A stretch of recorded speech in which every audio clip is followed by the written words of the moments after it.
Daniel 6 through 10, the plot against Daniel, chapter 6.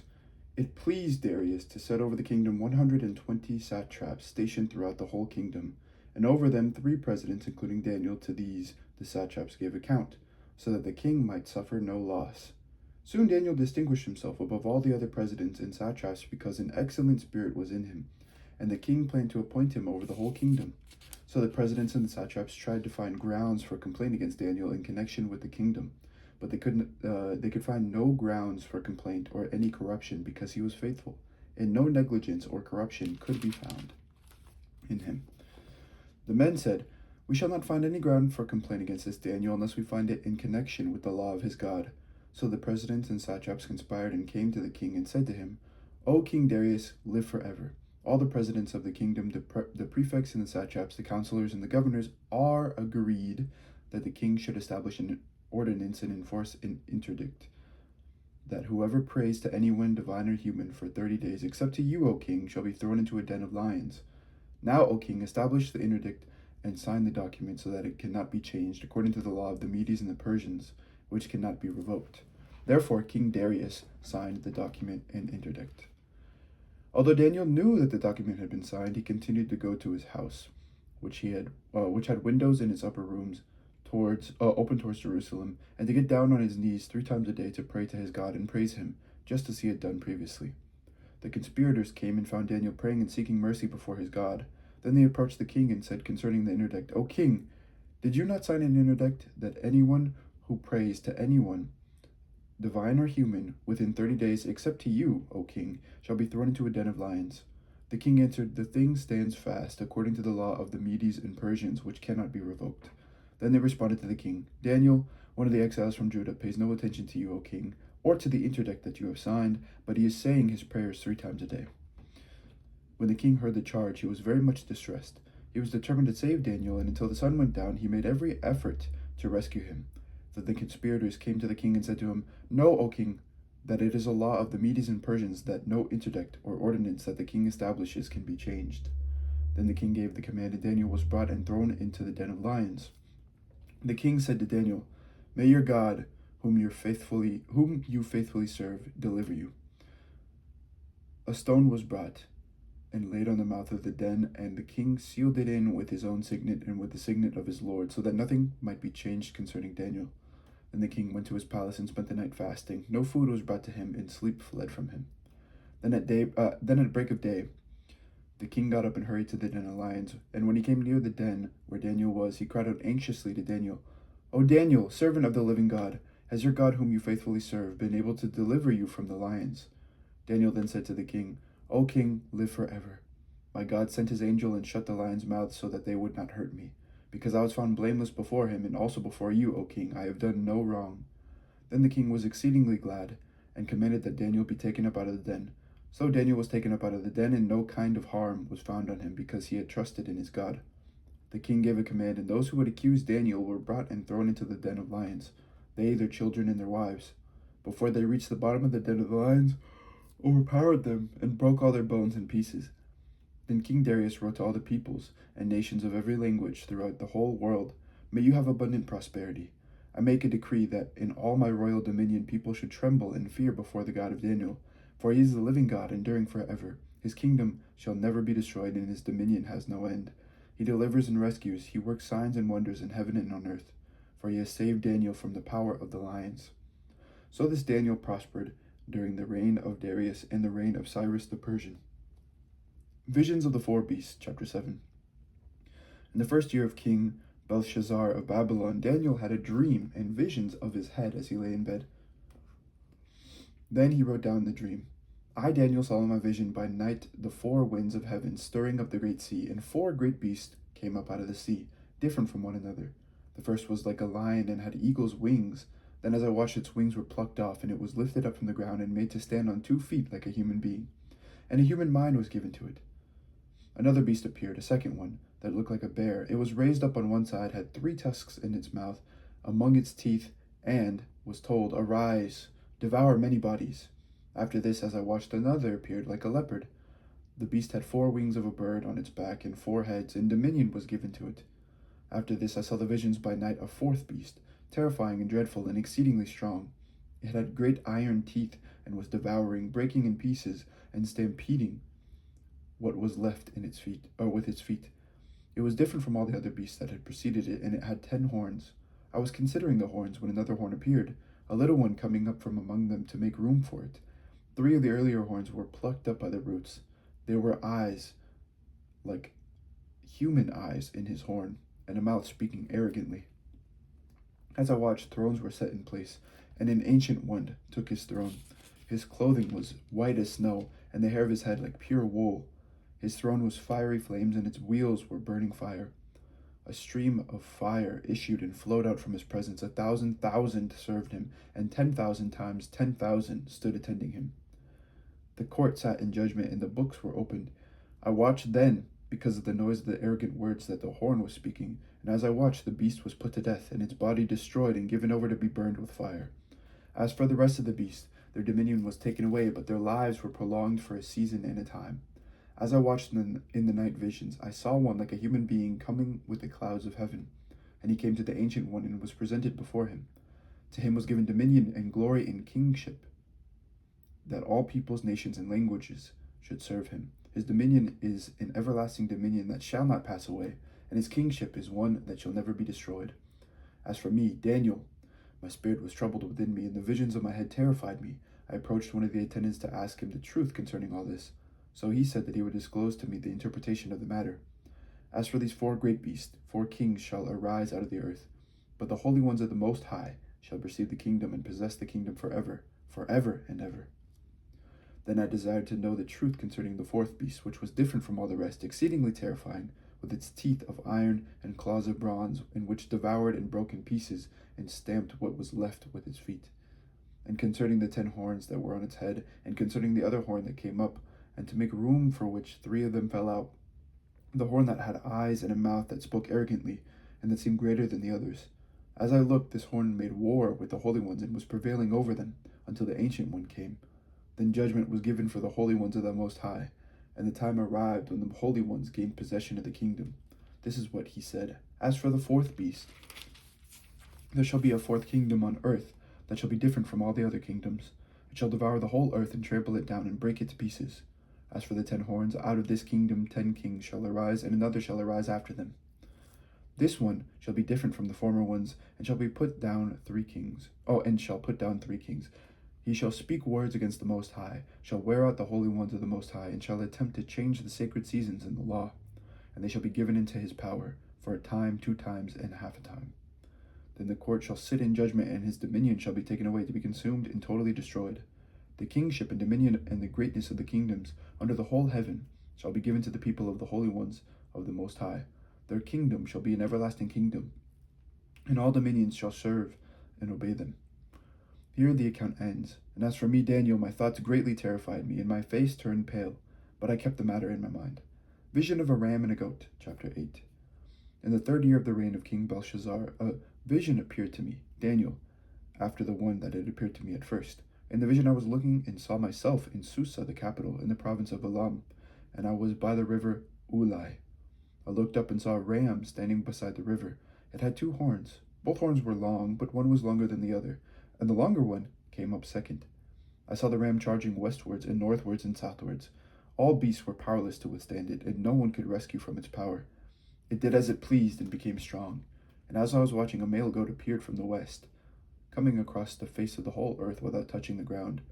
The goat had a horn between its eyes. It came towards the ram with the 2 horns that I had seen standing beside the river, and it ran at it with savage force.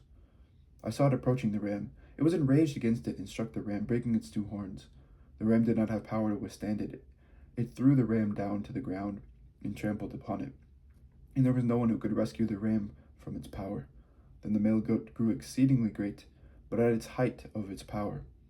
The great horn was broken, and in its place there came up 4 prominent horns towards the 4 winds of heaven. Out of one of them came another horn, a little one, which grew exceedingly great towards the south, towards the east, and towards the beautiful land.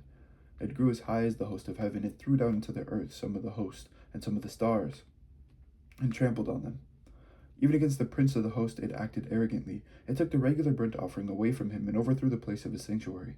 Because of wickedness, The host was given over to it together with the regular burnt offering. It cast truth to the ground and kept prospering in what it did. Then I heard a holy one speaking, and another holy one said to the one that spoke, "For how long is this vision concerning the regular burnt offering, the transgression that makes desolate, and the giving over of the sanctuary and host to be trampled?" And he answered him, "For 2,300 evenings and mornings, then the sanctuary shall be restored to its rightful state." When I, Daniel, had seen the vision, I tried to understand it.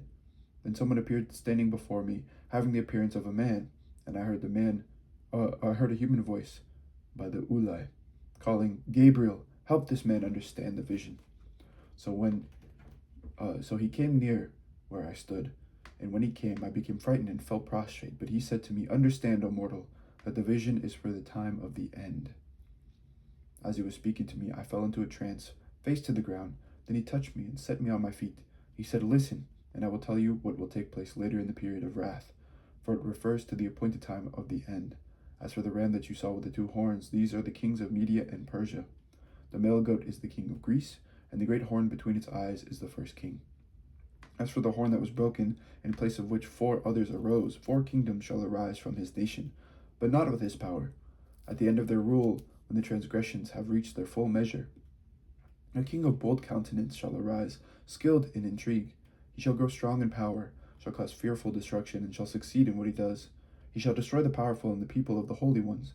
By his cunning he shall make deceit prosper under his hand, and in his own mind he shall be great. Without warning he shall destroy many, and shall even rise up against the prince of princes.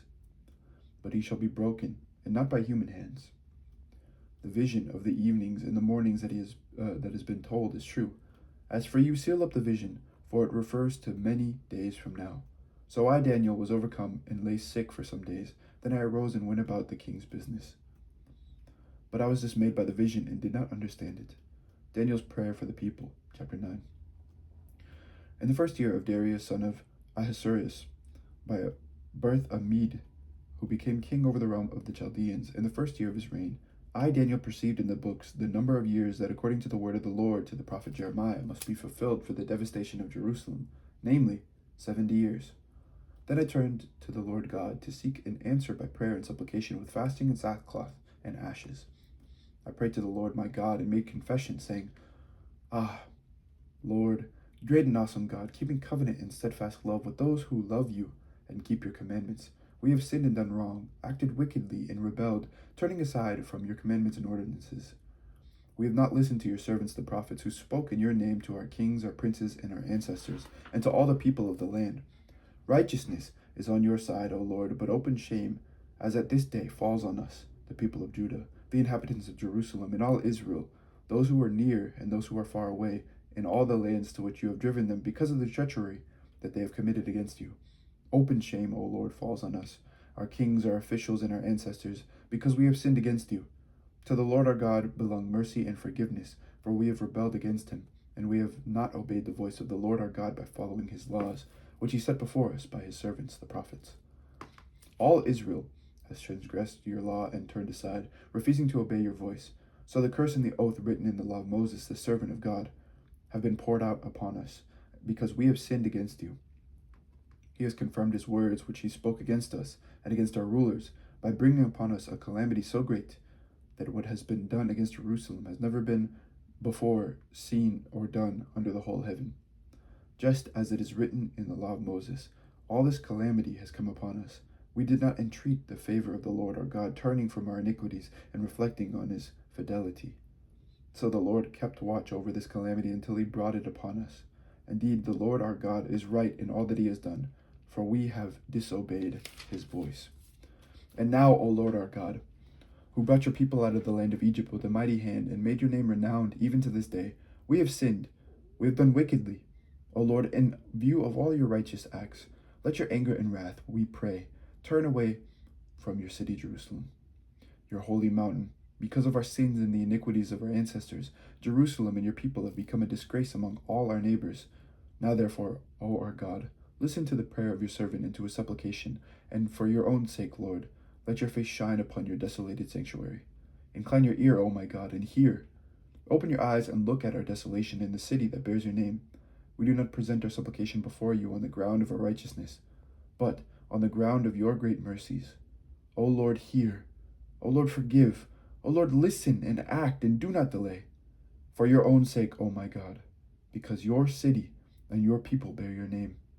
And when I was speaking and was praying and confessing my sin and the sin of my people Israel and presenting my supplication before the Lord my God on behalf of the holy mountain of my God, while I was speaking in prayer, the man Gabriel, whom I had seen before in a vision, came to me in swift flight at the time of the evening sacrifice. He came and said to me, Daniel, I have now come out to give you wisdom and understanding. At the beginning of your supplications a word went out, and I have come to declare it, for you are greatly beloved. So consider the word and understand the vision. 70 weeks are decreed for your people in your holy city, to finish the transgression, to put an end to sin and to atone for iniquity, to bring in everlasting righteousness, to seal both vision and prophet, and to anoint a most holy place. Know therefore and understand, from the time that the word went out to restore and rebuild Jerusalem until the time of the anointed prince, there shall be 7 weeks. And for 62 weeks it shall be built again with streets and moat, but in a troubled time. After the 62 weeks an anointed one shall be cut off, and shall have nothing, and the troops of the prince who is to come shall destroy the city and the sanctuary. Its end shall come with a flood, and to the end there shall be a war. Desolations are decreed. He shall make a strong covenant with many for the 1 week, and for half of the week he shall make sacrifice and offering cease, and in their place shall be an abomination that desolates, until the decreed end is poured out upon the desolator. Conflict of Nations and Heavenly Powers, chapter 10. In the 3rd year of King Cyrus of Persia, a word was revealed to Daniel, who was named Belteshazzar. The word was true, and it concerned a great conflict. He understood the word, having received understanding in the vision. At that time, I, Daniel, had been mourning for 3 weeks. I had eaten no food, no rich food, no meat or wine had entered my mouth, and I had not anointed myself at all for the full 3 weeks.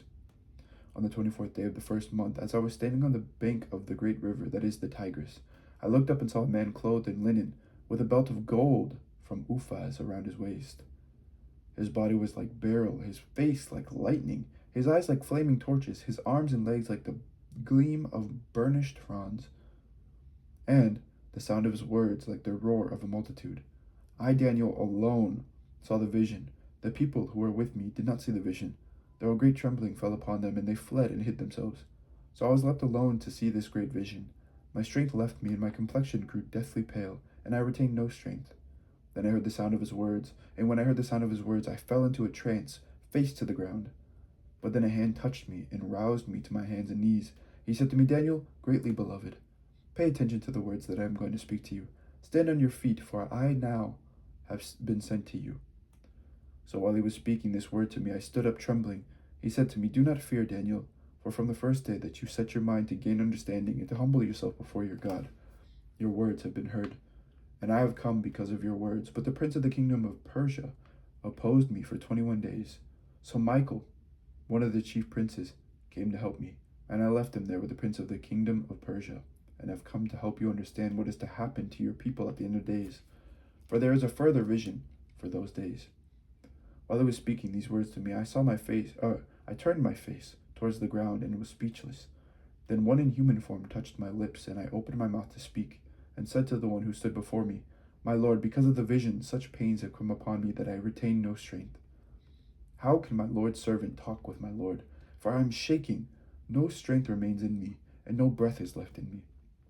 Again, one in human form touched me and strengthened me. He said, Do not fear, greatly beloved, you are safe. Be strong and courageous. When he spoke to me, I was strengthened and said, Let my Lord speak, for you have strengthened me. Then he said, Do you know why I have come to you? Now I must return to fight against the prince of Persia. And when I'm through with him, the prince of Greece will come. But I am to tell you what is inscribed in the book of truth. There is no one with me who contends against these princes except Michael, your prince. This is the word of the Lord. Thanks be to God. And that was the second reading of the prophet Daniel. Can I get this in there? There we go. That was the second reading of the prophet Daniel. Thank you for listening. Have an amazing day and take care. And stay cool if you're out here in the summer heat. It's pretty hot out there. Stay cool, stay hydrated, and have an amazing day. Take care. Bye-bye.